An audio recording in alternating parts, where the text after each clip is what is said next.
We probably shouldn't be recording yet. All right, it looks like we can start, everyone. Hello, and welcome to the wolfSSL live webinar, Securing BTLE with wolfSSL and TLS version 1.3 with wolfSSL engineer David Garski. My name is Sierra McKissick, and I will be moderating the webinar. All attendees will be in listen-only mode, so if you have questions, please use the Q&A box or raise your hand to be unmuted if you would like to ask a question live, as we'll host a Q&A session following the presentation. The webinar will also be recorded and made available on our YouTube channel shortly after the presentation is over. I invite you to follow us on Twitter at wolfSSL, as well as all of our other socials. Please feel free to use the email. Feel free to email us at facts@wolfSSL.com if you have any additional questions. And now, I'd like to give a brief company overview before we move on to the technical portion of the presentation. wolfSSL was founded in 2004 by Todd Uska and Larry Stefanik when they realized there wasn't an open source, dual licensed embedded SSL library available.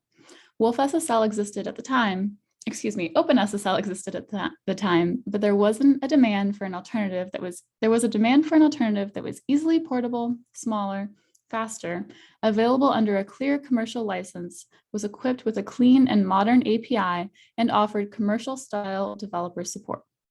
wolfSSL was born into this market need with an OpenSSL compatibility layer. Today, wolfSSL secures over 2 billion connections. We have more than 1,000 OEM customers and dozens of resellers.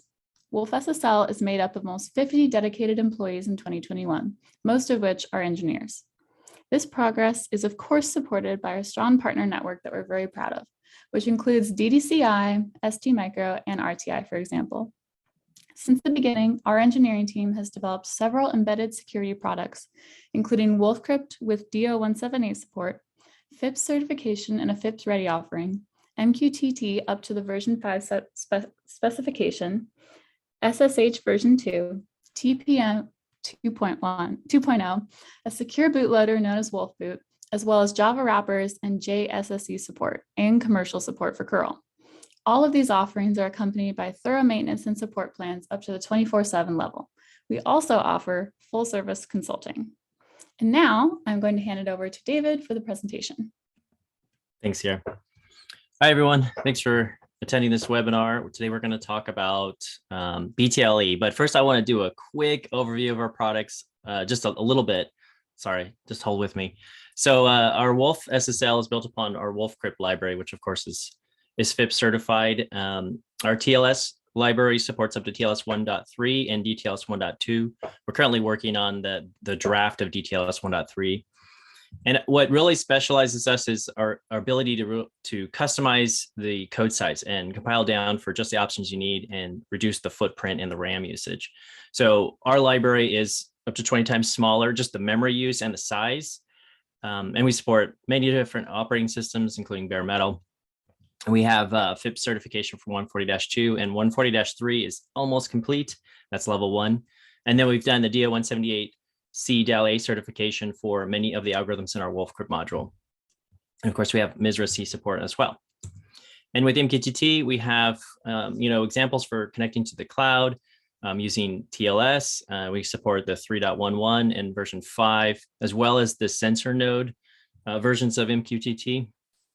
And again, all these libraries are open source or on GitHub, or you can download them from our website, and they're all written in C, really focused on size, portability, and compatibility.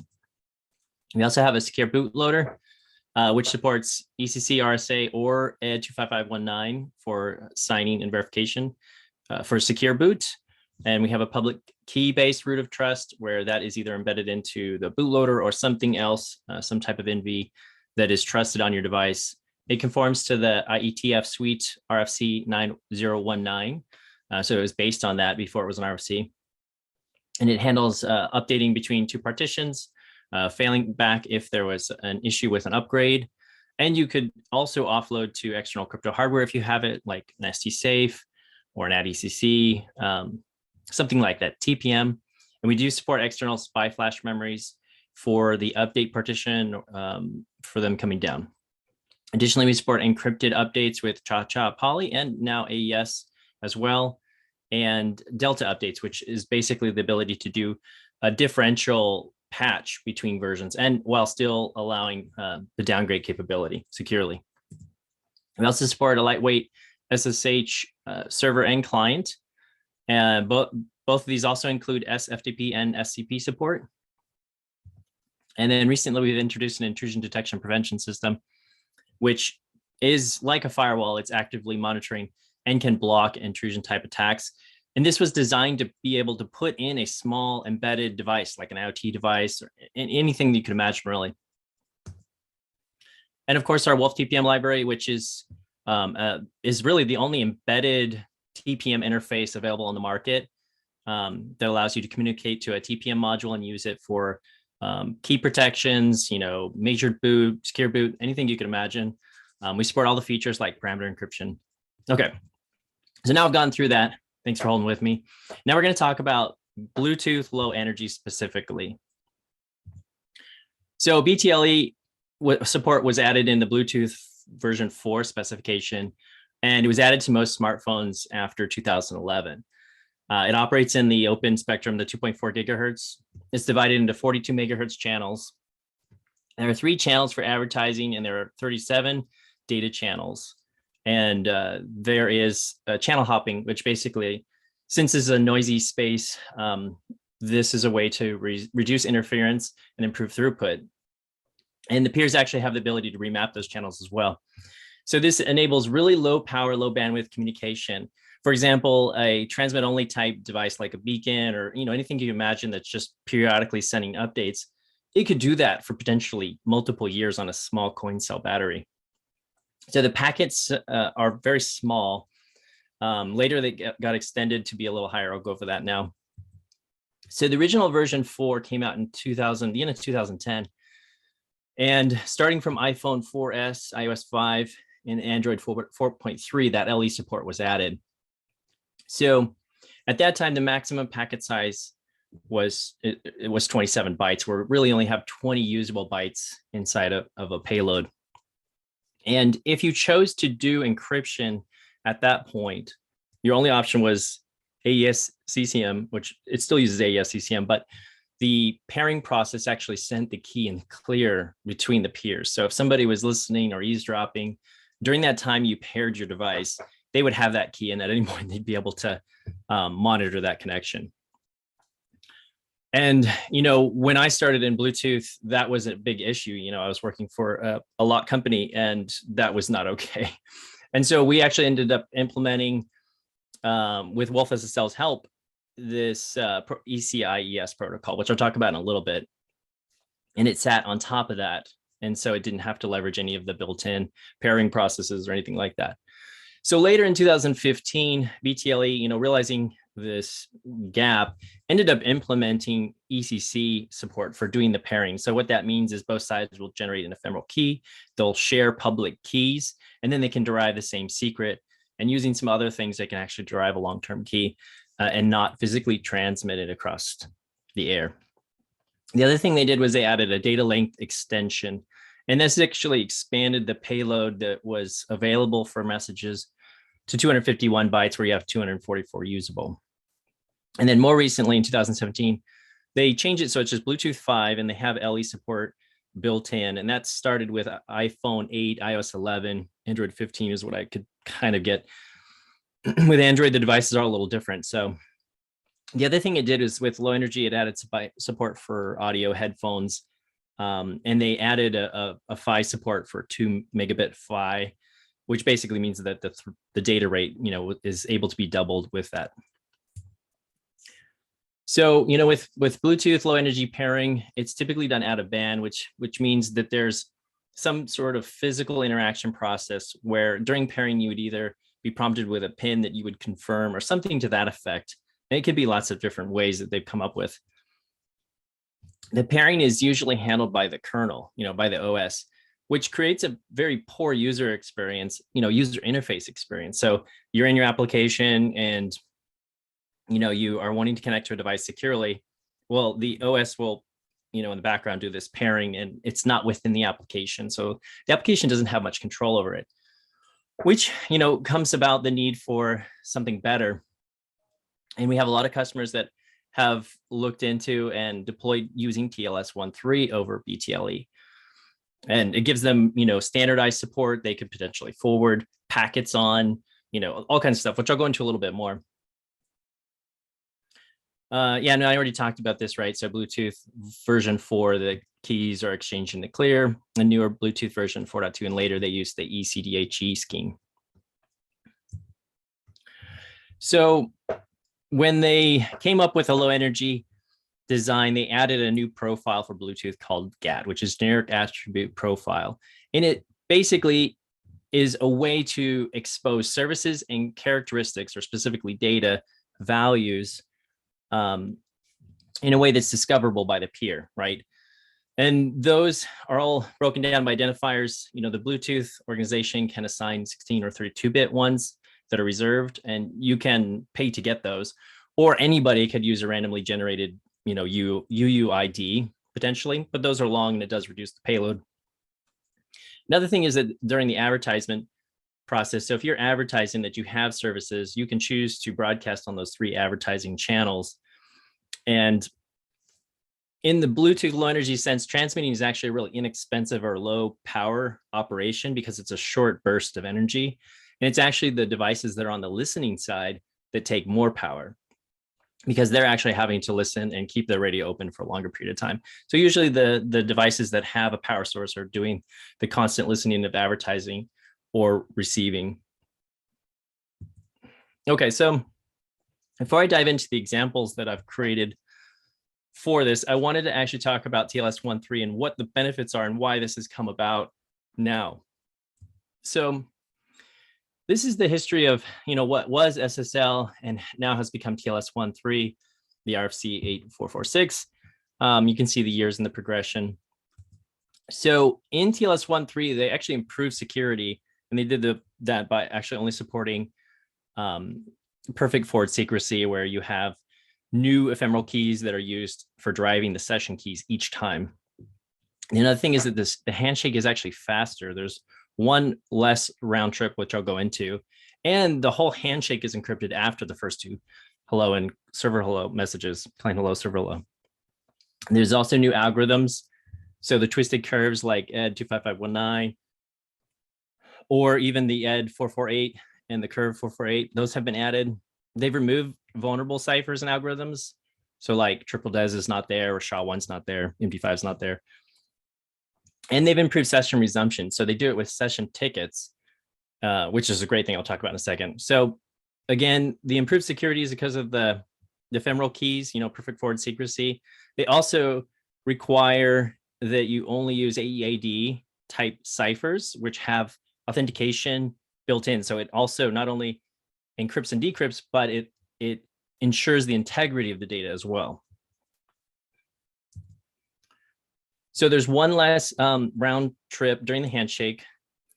And there's also support for a 0 round trip. So if you're resuming an existing session or using pre-shared keys in a TLS 1.3, you can actually include data right up front along with the client hello.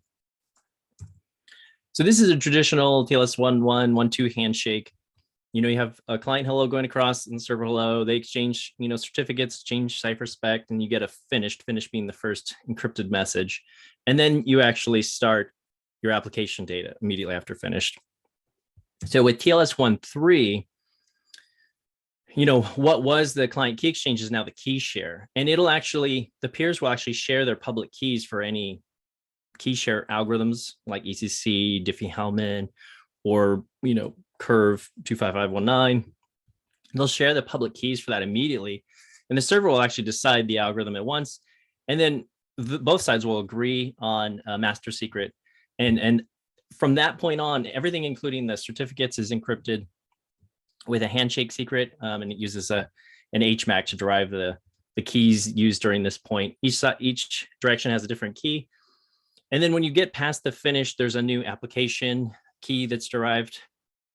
And then additionally, if there's session tickets, the server will actually encrypt a bundle with a key that only it knows. And that's called a ticket. And that will actually contain all of the handshake or the key established key data for resumption. They'll send it to the client, and then on resumption, the client sends that back. Again, the server decrypts it. The server has the benefit of not needing to cache any of the handshake information. The client is the one who keeps that encrypted blob. So, now Cha-Cha 20, Poly 1305 are part of the standard. Before it was like an add-on to 1.2 that wasn't necessarily perfectly compliant or officially supported. And then with RSA, it only supports PSS padding, which ends up using some random data along with the padding scheme. And it really improves the way that the signature is validated too. And so, of course, removing these old ciphers and algorithms that are not considered secure anymore. And then with the session tickets, I went into pretty good detail here about that. So the net result of all this is that it's a lot more reasonable to do TLS over BTLE now with TLS 1.3. One, because of the reduced round trips in the handshake. And I'm not going into this in too much detail, but there are a couple of RFC proposals for resolving the issues with the certificate sizes. So some of the certificates can be quite large. There's a couple of RFCs out there that do certificate compression, for example. There's also, I've seen cases where people will actually recreate the certificate. They'll send the signature in just a few of the interesting bits, and then they'll actually generate what would be the full certificate because they know each other. And of course, with TLS, you can do mutual authentication as well. So, both sides can present certificates. And just for everybody's reference, a certificate is basically, there's a long-term private key associated with each side. And each side would create a certificate signing request, which is basically, here's a certificate I want to have, here's my public key, and somebody will actually, and it gets signed too. That CSR goes to somebody like a CA who would sign that. And the result is a chain basically saying that this certificate is trusted by this CA, and you can see which key was signed. Anyway, that's a whole X509 process. I'm going in way too far detail. So, due to the customers asking for this, we've created two examples. The original example, which is the ECIES example, we created back in 2011. And it was before there was a lot of standardization and using ECC for a secure channel. And, ECC is a little different with, for example, RSA, you had the ability to encrypt something within that 256 bytes, of a key space. With ECC, you can't do that. What you can do is generate two keys very quickly, exchange public keys and derive a secret. And then you can communicate, securely using that secret. And so ECIES takes advantage of that. So we have a repository on GitHub called wolfSSL examples. And inside there's a BTLE folder. And what I've done is I've placed both examples in here. There's also a common BTLE framework simulator. It's not an awesome simulator, but what it does is basically allow you to simulate what would be required to send a larger message over a smaller data pipe, right? So let's say you're on BTLE 4.0 and your max packet size is 20 bytes. Well, you need the ability to split apart messages in a way where the peer understands, what kind of messages or how big that message is. And so each message gets a 4-byte header added on that says the type and the size. And then this simulator basically has a local FIFO that it uses to exchange data.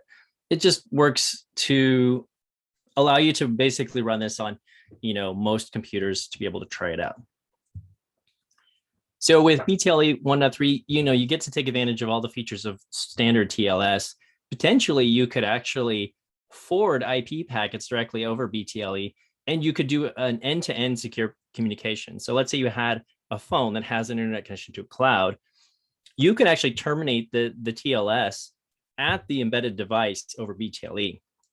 And you can just be forwarding those packets so that the phone actually doesn't even know what it's, passing through. And of course, you get to use X509 for the authentication part, but those handshake packets are much larger than the ECIES option. So with ECIES, wolfSSL has support for a few. The one we developed was proprietary in 2011, and there's a PDF in here that goes into detail about how it's designed. Since then, there's been a standardization for this SEC.1, and there's a public RFC out there, and we support that. And it's very similar to what we originally did. There's also an ISO 18033 that we support. They're all very similar. Like I said, they're using ECC to exchange a secret. They're using HMAC for integrity. Each new message has a new nonce that gets passed back and forth to prevent replay of someone trying to replay these messages. Now, the one thing that's lacking with ECIS is authentication. And what that means is that, each side does present a public key, but unless you have a way to capture that public key or know which private key that's associated with, or even request the peer to sign something so you can prove they have that, that's all outside the context of this. So that's something you have to handle in your application. Benefit, though, is that it's super lightweight. Code size is lightweight. The overhead for the protocol is incredibly lightweight as well. So typically what we do with BTLE is you'll expose a single service that has two characteristics, and each one is basically for one direction of communication. So that allows for bidirectional transfers. So each side could choose to read or write at the same time synchronously. What I've done and what most people do with BTLE is they'll add a small message header. I chose a packed 4-byte one, but you could potentially shrink this down to 3, depending on the maximum size of your payload, potentially even smaller. So I'm going to give you a live demo of these two examples, and then we'll open it up for questions. So the first thing I wanted to show you was the GitHub page. So this is github.com, wolfSSL examples in the BTLE directory. And I've done my best to try and document these two examples. They're each in separate folders. They do share a common code base, which is the BTLE simulator. And I'm going to show you the TLS one first. So normally you would build and install wolfSSL, and then you have the ability to run the server and the client. And you can see standard data being captured and sent across from the client. And the server is just echoing the data. So I can run the server in one console, and I can run the client in another, and I can just type some messages, and they'll go back and forth. And then it has the ability to type exit, and it'll just terminate the connection on both sides. So the other thing is the ECIS example. And by the way, you can just make in these. I didn't show you that. And then the server example is also very similar. It's waiting for a client. I can type a message and it gets sent back and forth, and I can do exit. That's the whole example. Now, with the TLS 1.3, it's really just what you would imagine as a TLS example with wolfSSL. The only difference is I've installed IO callbacks. So with receive and send, those are overridden and they're being passed to the BTLE simulator. There's not much. Yeah. So, when you're starting up a session, you're specifying that the client here, you want to use TLS 1.3, you install the IO callbacks. Now, I didn't add mutual authentication, but you could simply turn this on in the server and the client. There's an if 0 that you could change to an if 1, and then that would actually do the client's presenting the certificate, and signing to prove it has the key associated with the certificate. So these examples are really small. And then the other one, let's go over to ECIS. It is using our build option, this have ECC encrypt. And this one, there's a little more manual, right? So you're making a session key. You're actually generating an ECC key. You're passing it, exporting and passing it over to the peer. And each side is exchanging their public keys, importing that. And then eventually you set up our ECIS context, right? So you can, you exchange the salts, and then you're able to send data encrypted. This one, again, you're really low level. You're just doing ECC and AES, and it's all happening through these calls. Okay. It's probably enough on that. And for reference, there's readmes in each of these directories as well. And the original wolfSSL ECIS protocol is documented in this PDF here. And it's useful to read over if you ever get a chance. So, and our CTO wrote this back in 2013. So,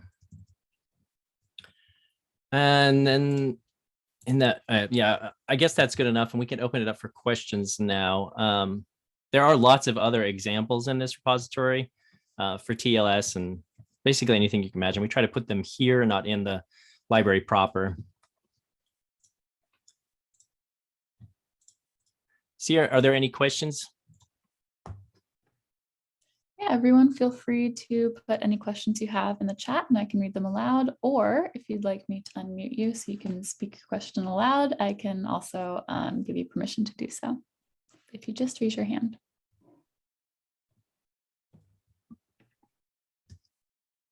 All right, there's a question from Sandeep.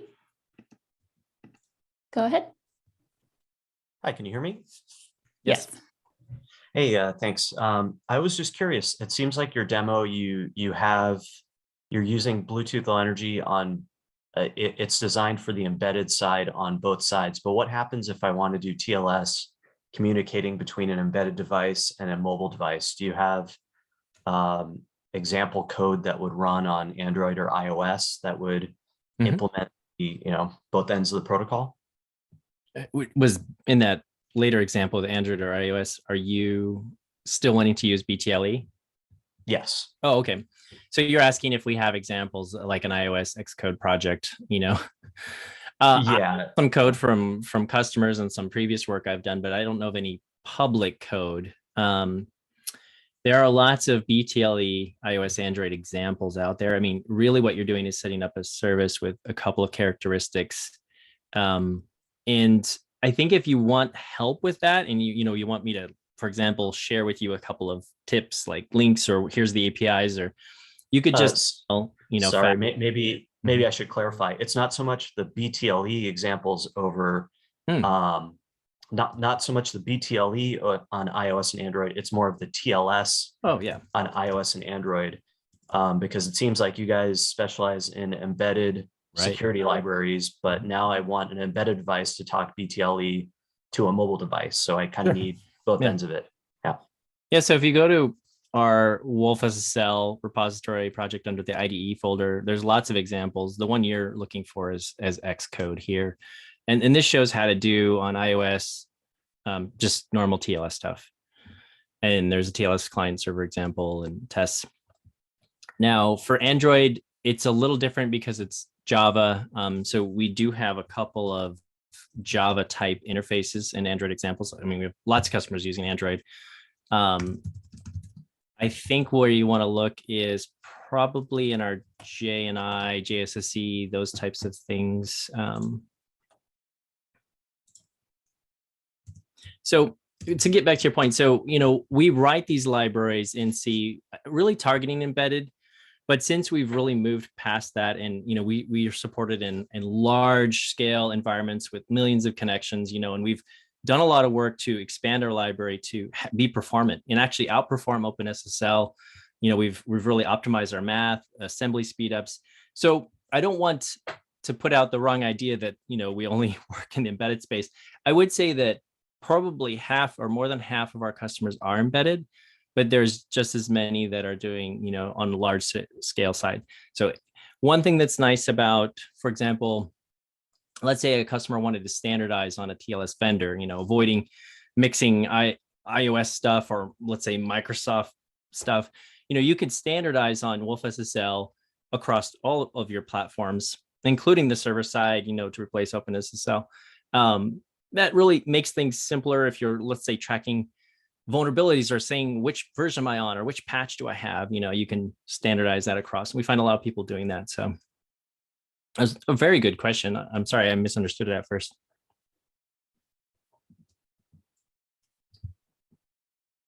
Awesome. All right, we have another question.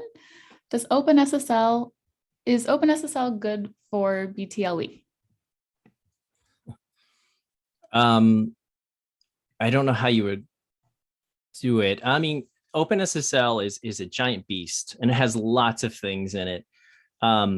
If you wanted to use it on a larger side, let's say you had access to OpenSSL on a larger device, like a Linux server, and you had a BTLE interface and you wanted to do TLS, I mean, you could conceivably, but inherently OpenSSL doesn't have any Bluetooth support. Needless to say, neither do we, but that's because it's at the transport layer. So it's kind of a confusing question. I'm not a fan of OpenSSL. I mean, one of our goals as a company is to actually, and there's a lot of reasons for that. But OpenSSL is so massive, it includes so much stuff, and it's become so large that it's actually really difficult for a lot of customers to deal with. And there's so many forks and patches. And what we really strive to is to simplify that. And this is off base, so I'll drop my rant. Awesome. Thanks, David. Next, can you talk about the overhead required for the handshake process? Yeah, that's a great question. So most of the messages for the handshake in TLS 1.3 are fairly small, in the order of 50 to 100 bytes. It's the X509 certificate used for authentication that can vary. My suggestion, which I glossed over, would be to use an ECC based long-term key and a certificate, based on an ECC chain. And the reason for that is, the ECC key size, the public key size is considerably smaller than RSA, for example. So with RSA, you need to use 2048-bit, that's a much larger key. It ends up being a much larger certificate. So bottom line is that if there's a way that you can keep your X509 certificate small, then that reduces the handshake number of bytes that are going across. I would say that typically, if you use an ECC key and certificate, you're looking at 300-400 bytes, potentially more. I can show you, for example, in this example, there is let's do the TLS one here. So there is an option to turn on the debugging here, which prints out a little bit more detail. And it'll give you a good idea of what we're talking about. So if we run the server and then we run the client, it will print out these messages. So in this case, I'm actually not using an ECC key. And you can see the certificate is here and it's quite large.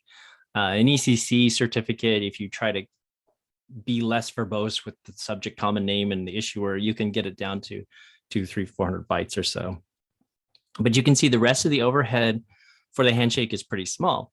Once you get past the handshake, the overhead for an individual message is not that much. So I sent 5 bytes here. That 5 bytes got padded to 16, plus the TLS 5-byte overhead. You're looking at 27 bytes. So yeah, maybe 20 or so byte overhead. It just depends on the padding. So that 23-byte message ended up being 40 bytes, actually 45 with the header. And that's because there's things like explicit IVs that get passed on the front that are aligned with, there's a whole bunch of stuff, but you can get an idea there of what the overhead is. That was a really great question. Mm-hmm. Okay. Awesome. We have another question. Why use TLS version 1.3 with BTLE 5.0 or newer? If I understood correctly, BTLE 5.0 is secure and only 4.0 is unsecure due to clear key sending during pairing. Yeah, that's a great point. I think the main thing is that you own control of what's happening. So even in 4.2 and later, where they did implement ECC, in the Bluetooth Low Energy Protocol, it does securely exchange the key. There is AES. However, the pairing process is not handled within the application. In any of the scenarios I've seen in iOS and Android, it's always something handled at the OS kernel level. It doesn't make a great user experience.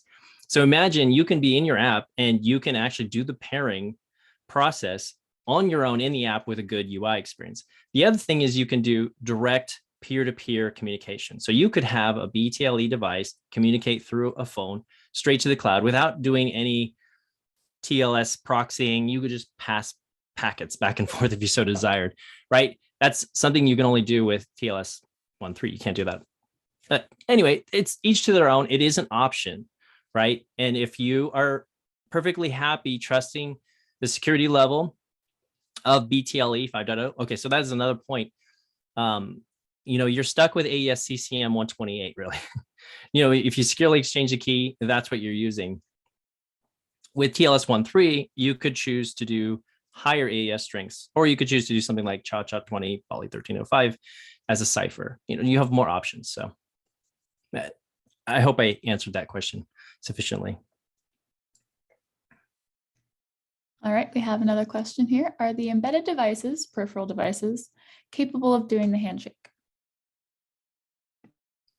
That's a pretty generic question, but the answer generally is yes, right? So if you have a lightweight embedded device, like something like a Cortex M4, something that has, 512K of flash, 128K RAM, you could definitely do a TLS 1.3 handshake. Generally, what we see is about 100K for a full TLS 1.3 implementation, with wolfSSL. And then the peak memory usage is somewhere around 8K, maybe a little higher during a handshake. And again, that depends on the algorithm. So RSA numbers are higher for memory use. But I think what you're asking is, can you do TLS 1.3 on an embedded target? Yeah, and it varies, obviously, depending on the options you choose. Awesome. And this is one of our last couple questions here. Once we have implemented BTLE, is there a way to double check that we haven't left a hole somewhere in the security or ensure that we implemented it correctly? That's a tough question. In my experience, the only way I trusted it was I actually got a device that was capable of sniffing the traffic for Bluetooth, which there are some vendors out there that sell these, or you can rent them. That was the only way I had assurance in the BTLE protocol and what it was doing. With TLS, it's a standard. There is a whole lot more assurances available out there because it's a proven standard. And then I'm not having to rely on BTLE doing it correctly. Or how do we know the peer didn't downgrade to an older version of BTLE, even though I'm on newer hardware? These are all questions, right? So it's a decision you have to make as a company, depending on how secure you want to keep your product. So. All right, and this looks like our last question here. Where will the embedded device store the certificate chain? So with TLS, you really only need to store, let's say, the CA or intermediate CA associated with that chain. If you're not doing a chain and you have a self-signed certificate, then the peer could present a self-signed certificate. The embedded device could then store that. It can store it in any way that you want. Like typically people have internal flash available, they can erase the sector, write to it. They might have external SPI flash. The point being that you'll need to potentially store that and load it back in so that the TLS engine knows that you intend to trust that peer or anybody who signed with that certificate. We're going into the generics of the X509 process with TLS here, and where you store that certificate is completely varies depending on the platform you're on. What I would do is I would have the root CA. I would store that in a sector on my device, and I would load that at the beginning of my TLS session. And anybody who presented a certificate signed by that CA would be trusted. And that's, typically how TLS works. All right, another question we have. Do you have any recommendations for tools to decrypt captured TLS records, assuming we know the private keys for both sides? Yeah. So we have a sniffer tool. I've done a bunch of work to expand support for that for TLS 1.3. And what's the best way to... So inside our wolfSSL package, there's actually a sniffer directory. And inside there's a sniff test. And if let's say you're using TLS 1.3 and you know one of the ephemeral keys, you can actually pass that in and decrypt traffic. One thing that I would recommend that's been really helpful for me is actually Wireshark. And Wireshark has the ability to take in a keylog file. So if you enable our key logging with TLS 1.3, you can configure Wireshark to read in that file in real time, and you can see the decrypted traffic all the way through. It's quite easy to set up, but the easiest place is the example I put in our wolfSSL examples directory in the TLS directory here. And if you look for the client TLS 1.3, there's also a server TLS 1.3. This one actually shows how to do the Wireshark key logging for TLS 1.3. And so we have a callback you can register that outputs to a file. And depending on the type of TLS 1.3 message, it'll output the random and the secret. And in Wireshark, you literally feed in this file while you're running TLS, and you can, this is for TLS 1.3. For TLS 1.3, we also have another build option in the library directly. So for TLS 1.2, there's actually just a single client entering master secret that gets generated for each connection. And if you look up these in the wolfSSL proper, you'll find those examples too. And there's a lot of ways to do this.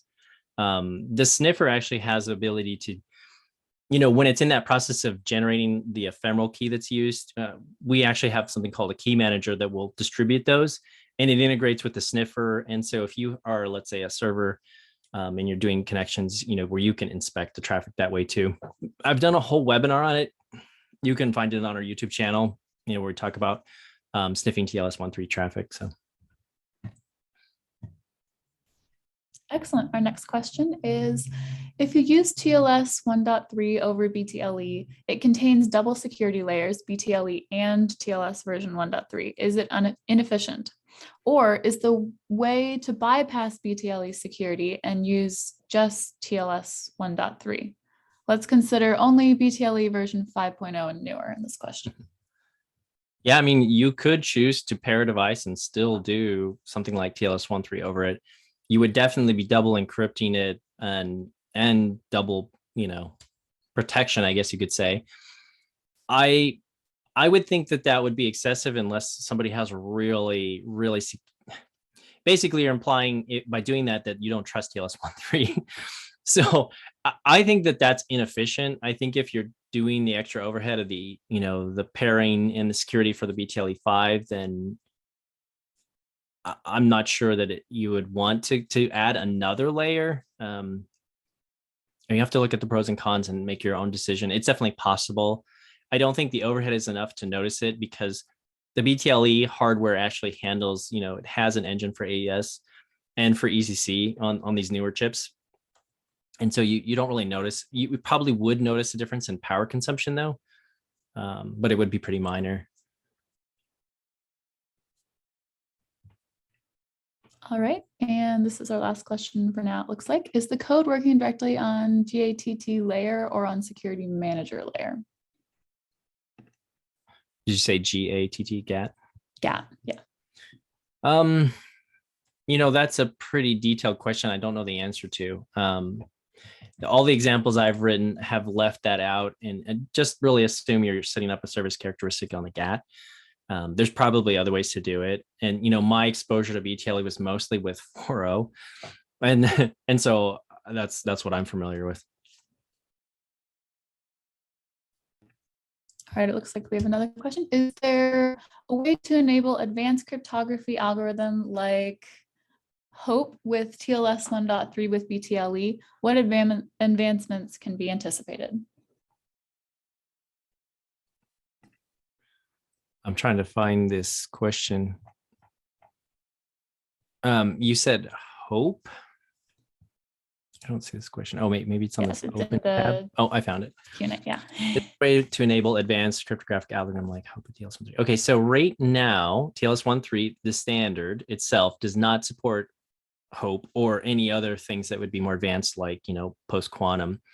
Now, we at wolfSSL do support post-quantum with the NIST round 3 candidates using libOQS. And we intend to add further support as NIST, solidifies their decisions on what's post-quantum.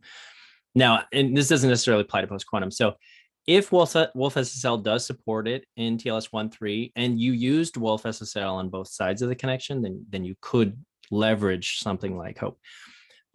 While we don't support HOPE, if that's something you're interested in adding support for or having us add support for, just email us at, facts, FACTS at wolfSSL.com. Ooh, I like this. All right, and our next question is, can you compare the power consumption when using TLS version 1.3 and when using the original ECDH algo? I haven't done that comparison. What I do know is that our ECC implementation in wolfcrypt using our SP math, and let's say you're on a Cortex-M with assembly, is many times faster and potentially more efficient due to that than onboard BTLE ECC cryptography.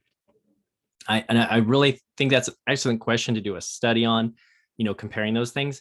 I don't have numbers. I have seen some feedback from customers that indicate we're really efficient at it with ECC. So, but again, it probably depends on the module. I love that question though, and it's something that would be really fun to study if we had endless time. So, but yeah, I guess that's it. So, Sierra, will you explain the slides, making those available? Yes, of course. First of all, David, thank you for the presentation. As far as the recording for this presentation goes, it will be available on YouTube. So keep an eye out for that. And as far as getting the slide decks goes, you can email facts@wolfSSL.com. That's FACTS at wolfSSL.com. And we will send you a copy of the slide deck. And it looks like there are no other questions. So that will conclude our presentation, everyone. Thank you so much for coming to this presentation. And thank you again, David, for sharing. You're welcome. Bye, everyone.